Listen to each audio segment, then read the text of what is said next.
Kisah tentang Ashabul Kahfi merupakan salah satu cerita yang terkenal dalam kepercayaan agama-agama Abrahamik, terutama dalam Islam. Kisah ini menceritakan sekelompok pemuda beriman yang melarikan diri dari penganiayaan seorang raja yang zalim dan berlindung di dalam sebuah gua. Gua tersebut kemudian menjadi tempat mereka tertidur selama 309 tahun, seperti yang diisyaratkan dalam Al-Quran, tepatnya dalam surat Al-Kahfi ayat 9-26. Setelah ribuan tahun, lokasi gua ini sempat hilang dan tidak ditemukan oleh siapapun, yang menyebabkan kisah ini dianggap oleh beberapa orang sebagai mitos karena kurangnya bukti arkeologi. Namun pada tahun 1963, seorang arkeolog dari Yordania berhasil menemukan sebuah gua di daerah Ar-Rajib, Yordania, yang diyakini sebagai gua tempat bersembunyinya Ashabul Kahfi. Penemuan ini mengungkap banyak bukti yang cocok dengan deskripsi dalam Al-Quran. Di dalam gua tersebut ditemukan 8 kuburan kuno, yang diduga merupakan tempat peristirahatan para pemuda Ashabul Kahfi, serta sebuah kerangka rahang atas seekor anjing, yang sesuai dengan kisah dalam Al-Quran bahwa seekor anjing turut menjaga pintu gua. Menurut tradisi Nasrani, 7 pemuda tersebut dikenal dengan nama Maximilianus, Martinianus, Dionysius, Yohanes, Konstantinus, Lamblicus, dan Antonius. Sementara dalam Islam, nama-nama mereka tidak disebutkan secara spesifik dalam Al-Quran, namun beberapa ulama dan sejarawan menyebut mereka sebagai Martelius, Cassitius, Sidemius, Mixalmina, Mikaslimina, dan Tamliha. Terdapat juga seorang pemuda penggembala yang membawa serta anjingnya untuk menjaga mereka. Pemuda-pemuda ini merupakan penasihat atau pembantu seorang raja zalim bernama Dikianus atau Dikianus, yang dalam beberapa catatan sejarah dikenal sebagai Decius, seorang kaisar Romawi yang berkuasa pada abad ketiga Masehi. Decius dikenal sebagai seorang penyembah berhala yang kejam, terutama terhadap mereka yang beriman kepada Tuhan yang Esa. Para pemuda ini melarikan diri dari ancaman hukuman mati yang dijatuhkan oleh sang raja karena mereka menolak untuk menyembah berhala dan tetap teguh pada keimanan mereka kepada Allah. Setelah tidur selama 309 tahun, para pemuda tersebut bangun dan mendapati bahwa keadaan dunia di sekitar mereka telah berubah. Orang-orang di sekitar mereka telah memeluk agama Tauhid dan kepercayaan kepada Tuhan yang Esa sudah tersebar luas. Bukti ilmiah dari penemuan gua ini memperkuat keyakinan akan kebenaran kisah Ashabul Kahfi. Penemuan arkeologis seperti kuburan kuno dan kerangka anjing di mulut gua sejalan dengan narasi yang terdapat dalam Al-Quran. Selain itu, penemuan ini juga menunjukkan bahwa kisah Ashabul Kahfi bukan sekadar mitos, melainkan sebuah peristiwa sejarah yang nyata, yang tercatat dalam literatur agama dan didukung oleh bukti-bukti fisik. Dalam Al-Quran, Allah Subhanahu wa Ta'ala berfirman mengenai jumlah mereka dalam surat Al-Kahfi ayat 22. Nanti ada orang yang akan mengatakan jumlah mereka adalah 3 orang, yang keempat adalah anjingnya, dan yang lain mengatakan mereka itu 5 orang, yang keenam adalah anjingnya sebagai terkaan terhadap barang yang gaib. Dan yang lain lagi mengatakan mereka 7 orang, yang ke-8 adalah anjingnya. Katakanlah, Tuhanku lebih mengetahui jumlah mereka, tidak ada orang yang mengetahui bilangan mereka kecuali sedikit. Ayat ini menegaskan bahwa hanya Allah yang mengetahui jumlah pasti dari pemuda-pemuda tersebut, dan tidak ada seorang pun yang memiliki pengetahuan pasti kecuali mereka yang diberi petunjuk oleh Allah. Ashabul Kahfi, seperti yang disebutkan dalam Al-Quran surat Al-Kahfi ayat 11, tidak hanya merupakan bukti kebesaran Allah, tetapi juga mengandung detail-detail yang menunjukkan mukjizat dan keajaiban yang hanya bisa diketahui melalui wahyu. Dalam tafsir Ibnu Katsir, dijelaskan bahwa anjing yang menemani para pemuda tersebut juga ikut tertidur di dalam gua bersama mereka. Allah Subhanahu wa Ta'ala berfirman, "Dan kamu akan melihat matahari ketika terbit, condong dari gua mereka ke sebelah kanan, dan bila matahari terbenam, menjauhi mereka ke sebelah kiri, sedang mereka berada dalam tempat yang luas dalam gua itu."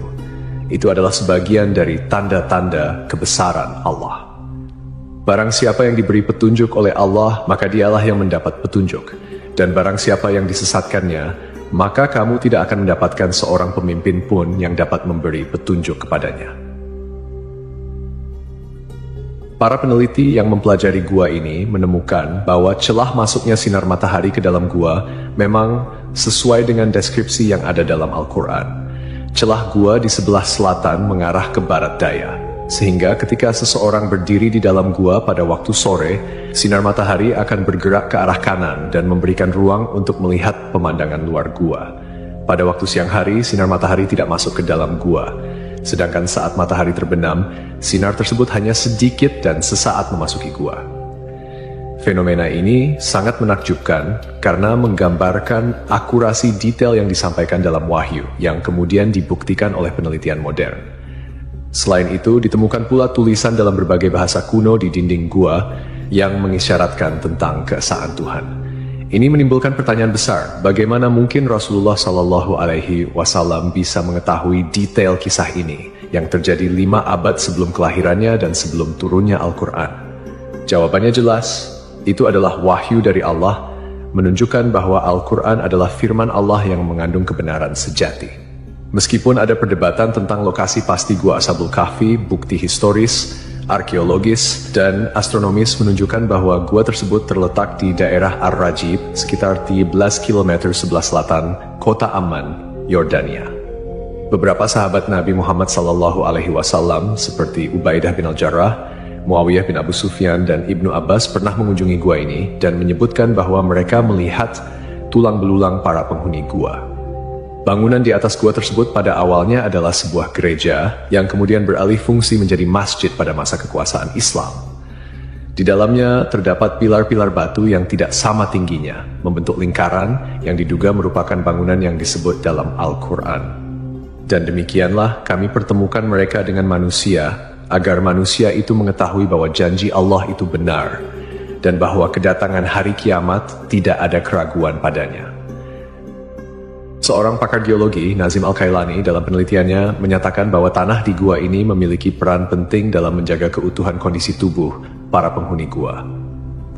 Tanah di kawasan Gunung Rakim mengandung karbohidrat, kalsium, magnesium, serta tumbuh-tumbuhan dan hewan yang jenuh dengan radium. Material ini mengandung unsur logam uranium yang berkilau dan menghasilkan sinar alfa, beta, dan gamma. Jenis-jenis sinar ini diketahui mampu mensterilkan dan menjaga kualitas kondisi daging serta tumbuhan dari kebusukan.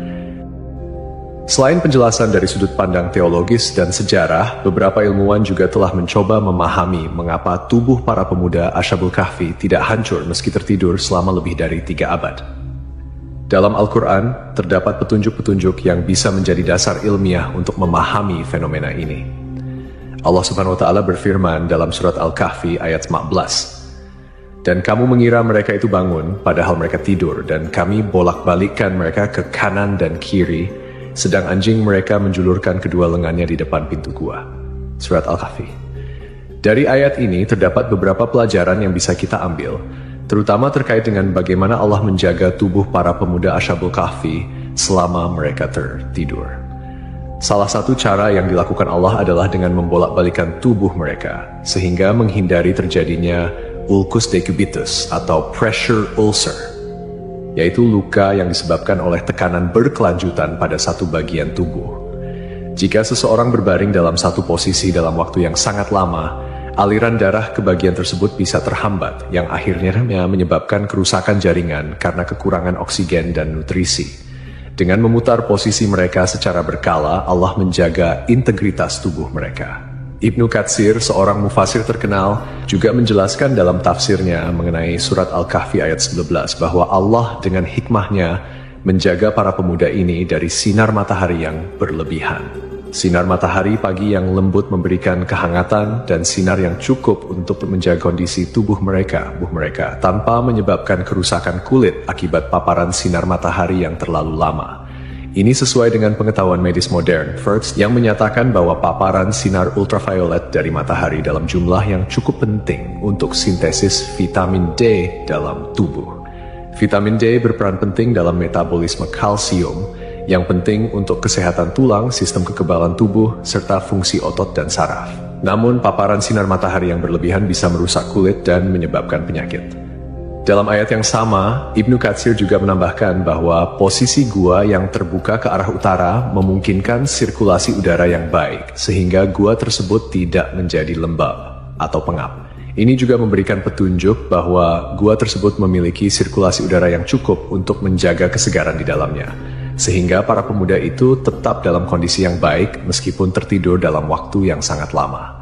Kemudian, dari sudut pandang ilmiah, penelitian lebih lanjut menunjukkan bahwa radiasi dan unsur-unsur mineral yang terdapat di tanah dan dinding gua dapat berperan dalam menjaga kondisi tubuh para pemuda. Seperti yang dijelaskan oleh Nazim Al-Kailani, unsur logam uranium yang ada di gua tersebut memancarkan radiasi yang dapat membantu mensterilkan tubuh dan mencegah pembusukan. Ini adalah bukti lain dari kekuasaan Allah yang mengatur segala sesuatu dengan sangat sempurna.